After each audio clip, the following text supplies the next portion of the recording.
Hi there, it's Joanna, Minnesota Garden Girl. Come along and take a little garden stroll with me today. I like to call this the back border garden, and it kind of runs the whole length of our property along the back. Yeah, that kind of gives you an overview. We have a little playground down there for the grandkids. Still some junk in the yard. We had a storm last night, so I was cleaning, and we have a big branch down, but I'm just going to keep it real here. So this little border garden was just packed earth when we moved in.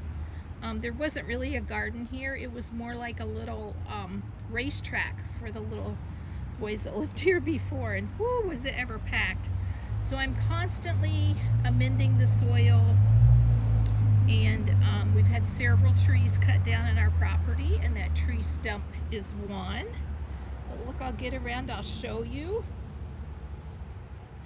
I always do just a little kind of setting on it, little vignette. Some junk I picked up at a little store close by.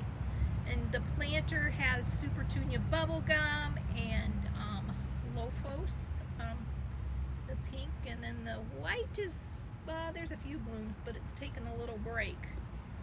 But yeah, so I'll just step back to get more of an overview. I have come along, let me see, I think it was last year, and planted 3 baby blue spruce in here. Just to kind of, I have tons and tons of flower gardens, and just to add some more, just some kind of continuity to the space. And then as I age, you know, it'll be a little lower maintenance. We have some phlox that's kind of, just about done blooming. Along the front, I kind of fill in with different annuals. There you'll see some ageratum, which is probably my favorite annual this year. It's just gorgeous, absolutely gorgeous, and the pollies love it too. And these little bunnies sitting here, somebody ate one of the bunnies' ears. What'd you say, ma'am? I always hope they'll keep the real bunnies away, but they don't. Just a thought. And I also have some little volunteer marigolds. Like that one's a volunteer. But you know what? Free plants, I'll take them. So not much going on through here. I came through and did a big trim today on a lot of stuff. And the Peter Cottontail yarrow.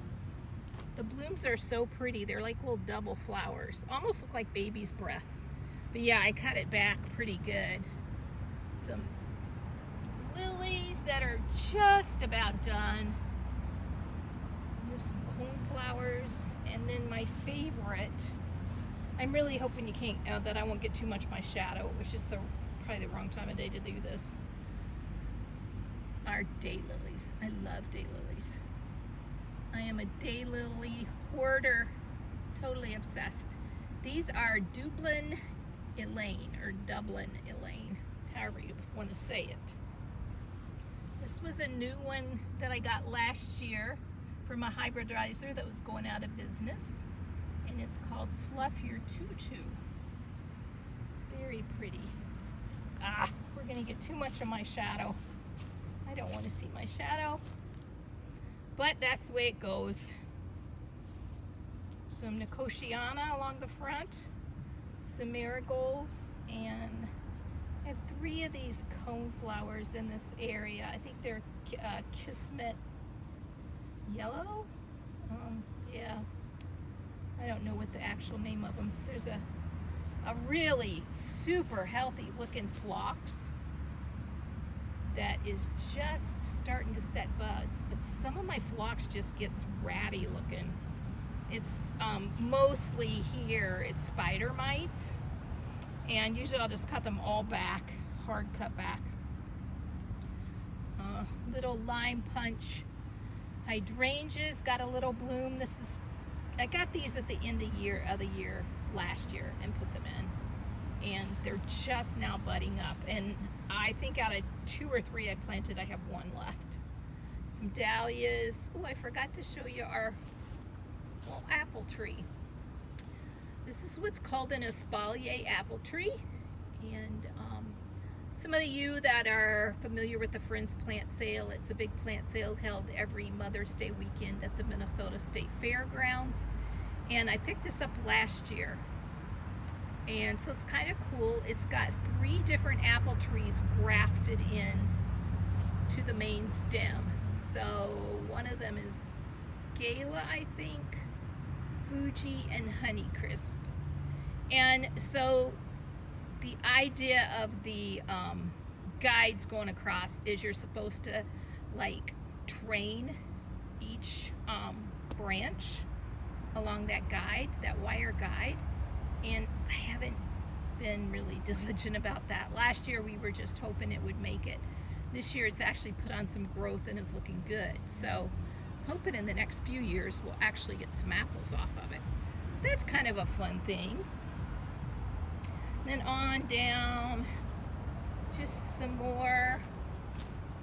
You'll see as we go on, I like to use a lot of like vintage things in my garden. That's an old like wagon wheel, and I have a black-eyed Susan vine growing on it, and it's just not blooming. I don't know what the deal is. I know they don't like fertile soil.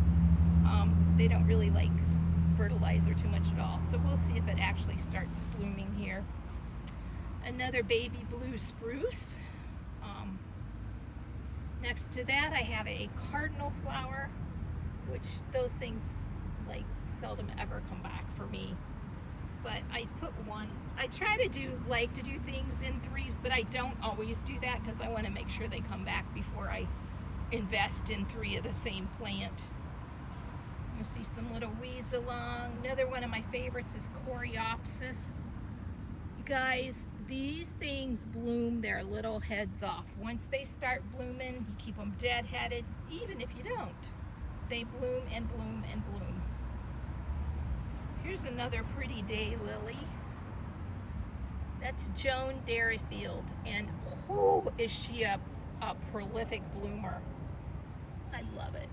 Look at that gorgeous flower. Yeah, see if I can back out of here without breaking my neck. Rose Catherine is another one of my favorites this year. She's looking a little bleached out from the sun. It's been a very hot day. But yeah, I see she's setting more buds, so that's pretty exciting. On around, kind of a lot of just stuff that's gone by. Some of the daylilies are done with their first flush. There's another little volunteer marigold that just parked itself there. Yeah, my little, it's really a faux birdhouse. Birds can't actually live in it, but yeah, my hubs put it on this old piece of wood we had from one of our trees that came down, and yeah, just sits there. Cute, very cute, I think. There's another coreopsis that's just going to town. Some more ageratum. Some weeds. Some alyssum. Here's a new daylily. Just got this one, got it in the ground. It's called Raspberry Sunshine. I probably should cut the flowers off and just let them, poor things, work on their root development. But I love the flowers so much. So not much going on here. There's a echinacea that kind of planted itself. And then I'll go around, show you my bicycle. I love that bicycle. I took it apart this year and gave it a new paint job. But it goes somewhere in my garden every year. And I just think it adds a lot of character. In the basket I have some petunias. I think those are supertunias. Some kind of proven winter variety. And then the guy in the middle, I think is Plectranthus, but I'm not positive on that. Anyways, I wish you would drape more, but we'll give it more time, see what happens. But yeah, you guys, that's kind of my back border garden. Anyways, thanks for stopping by. I'm just getting started, So I appreciate your likes, your comments, and subscribe to the channel if you'd like to see more. Thank you so much. We'll see you later. Bye-bye.